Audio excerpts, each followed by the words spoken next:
Hi guys, James at Rampant Lion Reviews again for you today with another beer review. For this one we are going to stick to Sweden and we're going to return to a brewery that has featured on the channel a good number of times before. I've had some really nice beers from these guys over the last few years and this is a brewery that I always keep an eye out for. I would say that this brewery are mainly known for their New England hazy IPAs. I've had some really good imperial stouts from them as well as some black IPAs, but in recent times they have been diversifying what they're putting out there. I've had an American strong ale, I've had a barley wine and a few other kind of random things from this brewery. So definitely worth checking these guys out if you get the chance. But for this review then, we are going to head up towards Gothenburg once again. Göteborg, as you would say in Swedish, the Swedish craft beer capital up there on the west coast. Got to get that Gothenburg catchphrase in when we're reviewing the Gothenburg beers because it is just channel tradition these days, as I always say. And for this one then, we are going to go to the Gamlestaden area of the city and we're having a look at another beer from the wonderful Spike Brewery. So this particular beer is called Business as Usual. It comes in at 8% ABV and this one is a double dry hopped, I think double New England IPA, double hazy IPA, whatever you want to call it. There's so many names you can give these beers these days. It really doesn't matter. But yeah, this one is a hazy New England double IPA as far as I can gather. It's got wheat and oats listed on the ingredients, so that's probably what it's going to be. But yeah, as I've told you before, the business series of IPAs from Spike are always very, very good. If ever I see a beer from Spike Brewery that has business in the name, that gets bought straight away. This is the fifth one that I'm having that has business in it. So we've had monkey business, illegal business, unfinished business, and I forget what the other one was called.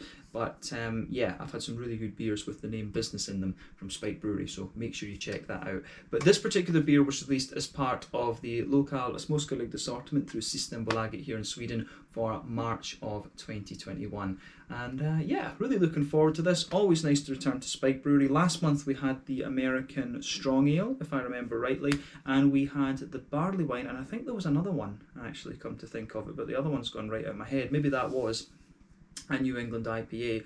But yeah, like I say, always keep an eye out for what these guys are doing, and I would highly recommend that you check out this brewery. A really nice addition to the Gothenburg beer scene.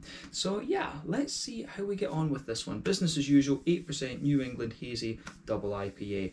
So yeah, as always with my reviews then, I'll tell you a little bit about the brewery before we taste the beer. If you want to get straight to the tasting, just fast forward. All the usual links are in the video description below. That's the brewery website, the link to my other reviews that I've done from Spike Brewery before, and you will no doubt see more added to that list in the near future. I think I've reviewed about 25 or so beers from this brewery so far, probably more to be honest, but there's all the usual social media down there. If you want to see more reviews, do please consider subscribing to the channel. The whole channel of course has a geography based tagging system, so you can go into the homepage and search for beer based on country, city, state, county, province, prefecture, whatever it is you happen to be interested in. Do check out the playlists of beers from different countries. There is one there for all the Swedish beers that I've reviewed for you. That's constantly being added to, and as always, please do get in touch and let me know some of the other beers and breweries that you guys would like to see me review. It's always great to hear from you guys that are watching the videos, and the support that you show the channel is hugely appreciated. So anyway, on to the brewery notes then. Let's have a look at this. So, Spike Brewery, as I've told you many a time before, are based in Gothenburg, Göteborg, up on the Swedish west coast, and they were founded back in 2014 by Mats Westberg, Marcus Axberg and Martin Johansson. So all three of these guys had worked in the IT industry, but it's now only Mats and Marcus that are still active in the company, and they're now joined by David de Sursi, who joined the company and became the CEO. When I actually went to visit their tap room, I met David and he saw me filming, and he just asked me, what I was doing and chatting away and stuff, and showed me around the brewery a little bit. So that was pretty cool. He's a lovely guy, and if you do meet him, have a chat with him. He's always willing to talk about the brewery. But the brewer at Spike Brewery is Bernardo Gava, and he comes from Brazil, but he trained in brewing at VLB down in Berlin in Germany, and he joined the company a few years after their foundation in 2017. At the moment, these guys are producing around 250,000 litres of beer per year, but quite a significant chunk of that volume is actually used for contract brewing other breweries' beers, because there's numerous gypsy breweries operating in the Gothenburg area. They need somewhere to brew their beers, and so Spike provides quite a bit of capacity for that. But the brewery itself can be found in the Gamlestaden area of the city, which is to the north of the main central part, and they've got an on-site tap room as well, which kind of opens up on, I think it's to the northeast of the main central part, if I'm remembering the map correctly. But they've got an on-site tap room which opens up on Saturdays. It serves food sometimes as well, and at present, from what I understand, they're looking at opportunities to build their own brewery. And as of March 2021, when I'm reviewing this particular beer for you, they've produced around 100 different kinds of beer. But like I said to you, a very well respected brewery these days. They've done some really, really interesting stuff. Always impressed with their IPAs. I think I've had a couple of West Coasters, quite a few New Englands. I think that one of the best IPAs I had from them recently actually was called the Monopoly, which I really, really enjoyed. But yeah, that was one that I would recommend you check out if you get the chance. But like I say, when it comes to IPAs, the business series is very good. I've had some awesome black IPAs from these guys. The Imperial Stouts tend to be good. They've started playing around with sours recently, and then they're putting out a few random things out there, like a barley wine, an American strong ale, and so on. So keep an eye on what Spike are doing over the next little while. They have got some really interesting things going on, and I enjoy reviewing the beers from these guys. So yeah, that's all I can really tell you about Spike Brewery for the moment. If you want to learn more about these guys, you can check out the brewery website. You can follow them on Facebook and Instagram to keep up to date with all the latest goings on, and you can of course check out the Rate Beer, Untappd and Beer Advocate pages to learn about all the different things that these guys have done. So yeah, let's get on and have a taste of this beer then. I'll just let you have a little look at the artwork before we open it up. So as you can see, this one has some sheep on it. I think this must be a reference to the fact that it's another, the name is business as usual. So I'm guessing this is maybe a little bit of a tongue-in-cheek thing to the fact that it's another New England hazy IPA, because last month, of course, they released the barley wine and the American strong ale, Barley Gal, and what was it called, Rust Bucket or something like that. Old Rusty, something like that. I forget the name of that beer, but it was lovely. It was really nice. But yeah, 8% double hazy, whatever you want to call it, New England IPA. So yeah, looks very nice. This one has Citra, Galaxy and Nelson Sauvin in it. So Citra and Galaxy, we know, both American hops, both around 14% alpha acid. Citra is going to give you some nice kind of mango-y notes, a few other tropical complexities, and sometimes a bit of lemon, lime and gooseberry and things. Galaxy is quite heavy on the passion fruit from what I remember, but it can give you a wee bit of a sort of pineapple-y element too. Nelson Sauvin comes from New Zealand, 16% alpha acid, an absolute monster, but that's, that one is a big sort of white, green, grapey sort of flavour, but it can give you a wee bit of gooseberry depending on what you mix with it, I would say. But yeah, 3 awesome hops. This is a blend that we've had before. Sorry, I've told you lies. I said Galaxy was American. No, it's not. It's Australian. My bad. So yeah, we've got Citra from America, Galaxy from Australia, and Nelson from New Zealand. My bad, brain fart there. But yeah, hazy New England, 8% double IPA. It should be very nice. This one cost me, I think, around, I want to say this was about 55 kronas because it's a double IPA perhaps. So yeah, this one costs, let's say 55. So that's €5.50, about £5 sterling, and maybe roughly about $6 American. So yeah, I think it's good value for an IPA. But let's get this guy out and we'll get on with the tasting. Very curious to see what this one has in store for us. Yeah, let's go for it. Really looking forward to this. I've been looking forward to this beer since it came, but this month I ended up with like a few beers from the same, I ended up with like 2 beers from the same brewery about 3 or 4 times over. So I wanted to save this one as the middle to kind of break up those reviews from the same breweries, because I only had 1 from Spike this month, which is kind of unusual. Usually I end up with a couple from these guys, but at the same time I'm trying to limit how many beers I do in the Lokalis Moskale, because I've got a stockpile I've got such a big stockpile of other things that I need to kind of work through as well. But yeah, there we go. So as you can see with this beer, and as you would expect from a New England hazy IPA, this one is poured a lovely, I would say this is a kind of sort of dark, kind of murkier yellow actually. I would describe this one as being akin to like a mixed tropical fruit juice. As you'll know if you've watched the reviews, I like to compare the New England IPAs to different kinds of fruit juice, because that's just what the appearance really reminds me of. So you can see that when we poured this beer, it poured with about a 2/3 finger of a frothy, I would say slightly cream coloured head. It wasn't a perfect white head there. That's fading away to just be a very thin foamy layer, but there's 1 or 2 big bubbles sticking towards the side of the glass. A few little ones going up towards the bottom of the head though. But I mean, overall, it looks pretty nice, and you can see the level of haze on this one. If I stick my fingers behind the glass, I do like how that goes, how it kind of comes out in terms of haziness. It's not the soupiest and gloopiest of New England doubles that you're going to come across, but it certainly has a fair level of haze to it. So remember, when it comes to the colour of these beers, it's dependent on one, the type of malt that you use, and then two, the length of your wort boil. The longer you boil the wort, the more the sugar's caramelised, thus you get a dark colour, but it is dependent in the first instance on what malts you use, and obviously, you know, adjuncts and barrel aging can affect this as well, but that's not at play in this particular beer. And the level of haziness is dependent on the oat and wheat content of the beer. So yeah, if you've got more oat and wheat content, which you usually have when you go up the alcohol scale, the beer is going to be a little bit hazy, but that's not always the case, and the yeast can play a role in this as well. But yeah, it does look very, very nice, this one. But in terms of its appearance, there's nothing particularly surprising about this one when you consider what style of beer it is. So yeah, let's move on to the aroma then and just see how we get on with this one. Let's go for it. That's quite interesting. So this beer, this one actually has a good little bit of balance in it. So we'll start off with the kind of yeasty and malty side of things, as we always do.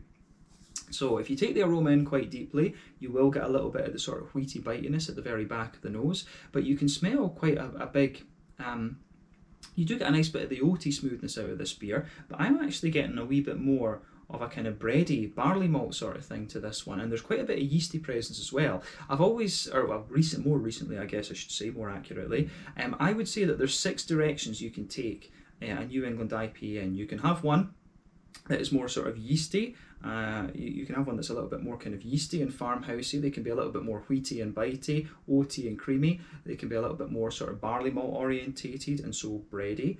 They can be a little bit more kind of rye orientated and grainy as well. And then you can also have the ones that are a little bit more kind of brown sugary and sweet, if you like. That seems to be a more recent trend. But yeah, this one actually seems quite well balanced. Quite often you'll get a few of those characteristics showing in these beers. And this one for me, the more that, you know, that I smell it again, it does smell a little bit more wheaty than it did before. And remember, your nose is going to adjust and take in different things over time. But yeah, with this one, there's a bit of wheat in the background, like I say. You've got a nice smooth bready note underneath it. I do get a little bit of oaty smoothness there, but I think the bread is still quite prominent in this one. You can smell a bit of the sort of softer, fluffy, yeasty kind of elements in it as well. But yeah, this one from memory smells a little bit less sweet, I think, than some of the other ones that I've had in this business series before. But that said, it has been a good few months since the last business review. I've got a feeling that the last business one was maybe the monkey business that they did with the 2 breweries from Brazil, UX Brew, and I forget what the other one was called. Yeah, if you're interested in Brazilian beer, incidentally, check out my Brazilian beer playlist. There's a really interesting style of brewing down there, but that's going off topic. But yeah, the more that I smell of it as well, I start to get a wee touch of sweetness out of it. It's got a little bit of a kind of Werther's Original butter candy sort of thing. This is quite common to get in New England IPAs these days. Maybe going from the colour of the beer, it might have a little bit of like Maris Otter or Golden Promise or something like that, and those kind of malts can give you a little bit of a biscuitiness or a wee bit of a kind of butter candy, Werther's Original type thing. So definitely a wee bit of that going on in this beer, I would say. So yeah, I do like how the aroma comes across from the malty and yeasty side of things in this, but quite bready, good bit of little yeasty character going on in it as well, and maybe 1 or 2 bread crusty notes. It does sweeten up a wee bit the more that you smell it, and then you get a little bit of wheaty bitiness as well. But yeah, from that sense, it comes across really nicely. Let's look at the hoppy side of the beer then. So yeah, there's a little bit of earthiness in here, but not a lot. The green component is quite strong, as you would expect. I mean, you've got 2 14% alpha acid hops and then a 16% one, all of them New World.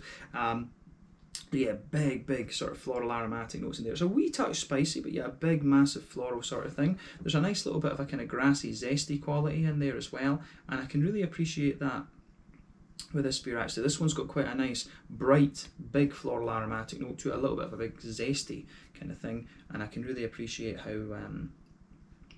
that side of the beer goes together as well. So nice green component to this one, and that builds a good bridge with the wheat that builds up in the beer, and you know, it gives the beer just a little bit of a kind of fresh bite, if you like. But let's look at the fruity side of things, and in fairness, from what I've smelt already, it's, you know, if you know these hops, it's giving you what you would expect But yeah, what I will say about this one is the Nelson Sauvin, when you first smell the aroma, the Nelson Sauvin is quite obvious in this one. Sometimes it can take a little bit of a back seat, but for me, the first thing that jumps out is the Nelson Sauvin. So yeah, you've got that lovely white, green, grapey sort of thing that you would typically expect in Nelson Sauvin. It does come across as having a little bit of a gooseberry-like note, because Citra can sometimes give you just a wee touch of gooseberry depending on what yeast and malts and stuff you mix it with. So I do get a wee bit of gooseberry, a more oily gooseberry underneath that kind of lighter white, green, grapey note in there. There is a good bit of mango to this one. Yeah, there is definitely a good little bit of mango in there. You've got you do get a few of the kind of lighter tropical notes in there as well, you know, like a little bit of apricot or something, but those are quite minimal. Those will be coming from the Citra, and I guess there is I do get a bit of pineapple out of this one. The more that I smell of it, you get some of the pineapple, I think, from the Galaxy 2. But for me, it takes a little while actually for it to come out, but you can smell a wee bit of that more pungent passion fruit kind of underneath. You know, it comes out kind of in the top of the nose, if that makes sense, and you do get a wee bit of that pungent passion fruit, which will come both from Citra and from Galaxy. But the tropical side of the beer really leans more towards the soft side of things, unless you inhale the aroma quite deeply. So bear that in mind with this one. But I think the Nelson Sauvin is the most prominent hop in the aroma here. If you're sort of smelling it more passively, you have to be a little bit more active, I think, to smell the other ones in great detail. But well, not great detail, but to kind of notice the different components that you would expect. So yeah, it's got a lovely kind of white, green, grapey, gooseberry sort of thing going on with this, and then it's got the softer tropical fruits as well as a wee tiny pungent tropical fruit in there too. So yeah, characteristics that you would expect of these different hops. But yeah, I do like how the aroma goes together in this one. It comes across really, really nicely. So thumbs up to Spike Brewery once again for this beer. But let's have a look at this one. Let's have a taste of it now. I think we've spent enough time on the aroma. This one is the business as usual, an 8% New England hazy, whatever you want to call it, double IPA from Spike Brewery in the Gamlestaden area in Gothenburg up on the Swedish west coast. Let's get stuck in. Slange, skål, cheers.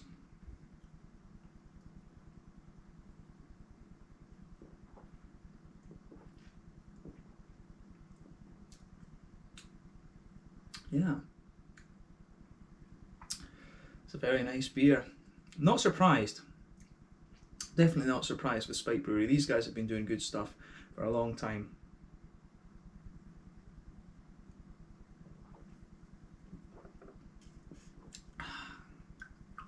Yeah, and again, stupidly drinkable. Stupidly drinkable. That's the thing with these New Englands. You don't feel the booziness with these ones in the same way that you always did with the West Coasters. But you know, I just enjoy drinking these Spike Brewery beers. The IPAs are always just done, you know, very, very well actually. So yeah, just my OCD's kicking in and I'm making sure the can's lined up properly. Still getting used to this viewfinder on the GoPro, but that's just how it goes. But yeah, this is another damn solid IPA from Spike Brewery. Let's try and break the flavour of this one down then and just see how we go.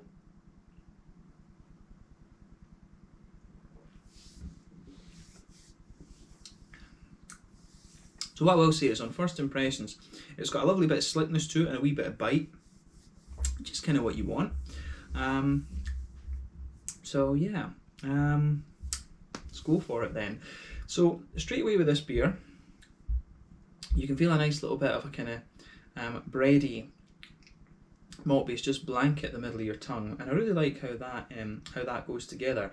The bready notes are not quite as prominent, and the beer is actually a little bit more oaty than the aroma would indicate. I would definitely say that it's definitely got more oaty quality to it than the aroma would indicate for sure.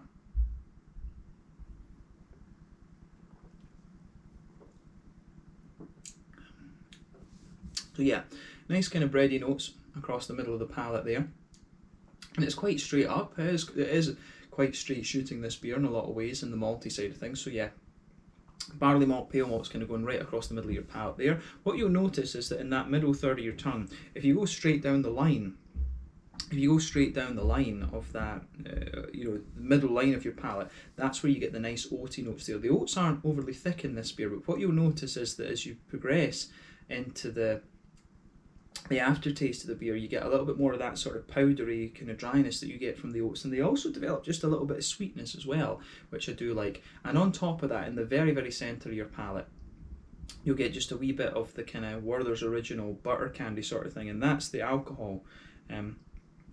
Pardon me, that's the alcohol side of the beer coming out, which is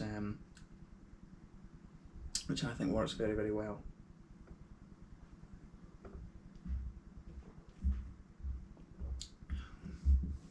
So yeah, the beer isn't too sweet though. It's definitely, it gets thicker, I think, the more that you drink of it. Come to think of it, but yeah, it's definitely not overly sweet or anything like that. Yeah, it does the breadiness, good bit of oatiness. The oatiness, I think, becomes more prominent the further you go into the aftertaste with the beer, for sure. But yeah, if you go to that border region then, I think we've covered the centre of the palate quite well, but if you go to that border region between middle third and back third of your palate, you can feel a little bit of a slight thickness in there. You get a nice wee bit, you do get a nice little bit of a kind of bread crusty element coming out of the beer as well, and then on the back third of your palate, you get a nice, you can feel that the beer is a little bit thicker. You can feel the sort of more bitey, wheaty elements coming out of the beer there as well, which is quite nice. So a good little bit of wheaty bitiness coming out of the beer. The yeastiness kind of thickens up a little bit, which I can really enjoy. And yeah, I think it's, again, it's quite typical. I mean, this is very similar to the other beers I've had from Sprite Brewery before, but I like just how you have this transition with a bit more wheaty bitiness on the back third of your palate. It gets a little bit thicker, if you like, then as you move further forward. So it starts off at the back quite thick like this, it just sort of gradually kind of fades down. At the border region, you can feel it's got a little bit of thickness to it, and then as you move through the middle third of your palate, as you move through the kind of middle third of your palate, you can feel it's got quite a dense thickness to the kind of malty notes there, which is kind of interesting. But yeah, the malt base of this is similar to what we've had from Spike Brewery, both in the business series and from some of the other beers before. So yeah, this one in its malty characteristics is quite different from what the aroma would have you believe. But let's move on to the hoppy side of the beer then. So back corners of the palate, you've got a nice little bit of earthiness there, but not too much. As you move further forward, it does develop a wee touch of a herbal quality, but then quite quickly it moves into the more kind of floral aromatic and sort of green component, which I do enjoy.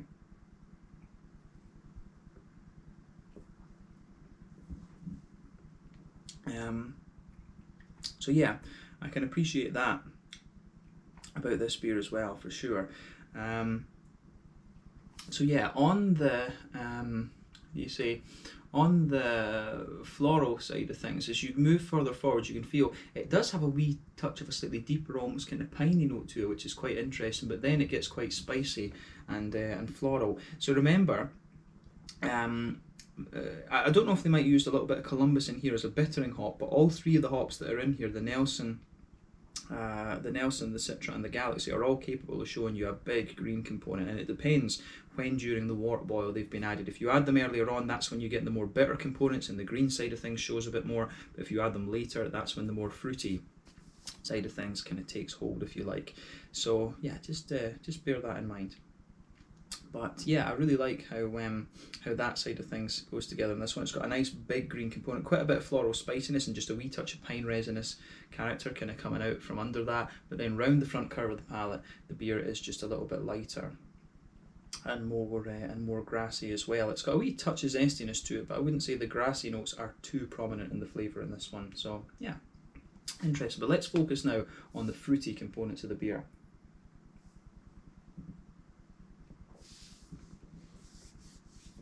So yeah, as I always say, on that front third of your palate, that's where you get that nice oily bubble where those juicy fruity esters just roll their way out of the beer. But as you go into that border region between front third and middle third of your palate, you've got a nice little bit of how would you say? You have a nice little bit of you know, a kind of thickness again. There's a wee bit of bread crust in there, and the basis of that front third of your palate, the backbone of it, is a kind of oaty, sort of oaty and wheat and white bready sort of thing coming out on that. But on top of that, you've got all these fruity notes. So if you go to the back of that front third of your tongue, you get the more pungent, kind of concentrated citrusy notes of the passion fruit, and then that's the Galaxy and the Citra that are both going to give you that. And as you move further forward, it gets a little bit more mango-like. Then you get a wee bit of apricot, and you can feel that sitting on top of those, there's a little bit of a kind of pineapple-y note, and the pineapple-y note kind of spreads forward a bit as well. But on the front half of that front third of your tongue, that's definitely the Nelson Sauvin. You can feel that green, grapey, gooseberry sort of thing in there. The Citra will contribute to the more oily gooseberry part of that component, but yeah, the front third of your tongue, the front half of that front third of your tongue, it's got a really nice, it has a very nice sort of, how would you say, my brain is not working, it's got a really nice sort of gooseberry, white, green, grapey sort of thing there, but you can feel the pineapple from the Galaxy just kind of coming out over the top of that a little bit and spreading into that front half of the front third of your tongue. So I mean, it works really nicely. I mean, it's got a really interesting composition to it, this beer. I like. I kind of like how all of that goes together. It's got a lovely fruitiness to it. It's not it's not surprising, to be honest with you, because you know, I know these hops quite well, but I think it goes about its business quite nicely. And the other thing I would say about this beer is I can feel it kind of thickening up a wee bit as you kind of go forward. So yeah, this is a really interesting one. I think it works really nicely. So thumbs up to Spike Brewery for pulling off this beer. Absolutely.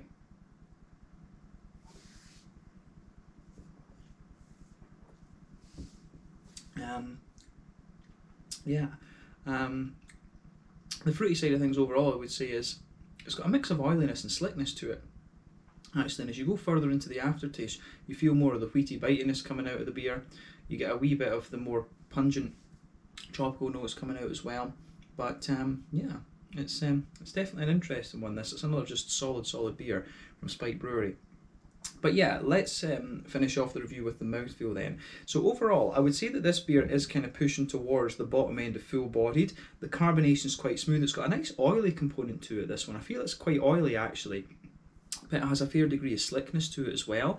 In terms of hoppy bitterness, what are we going to say? I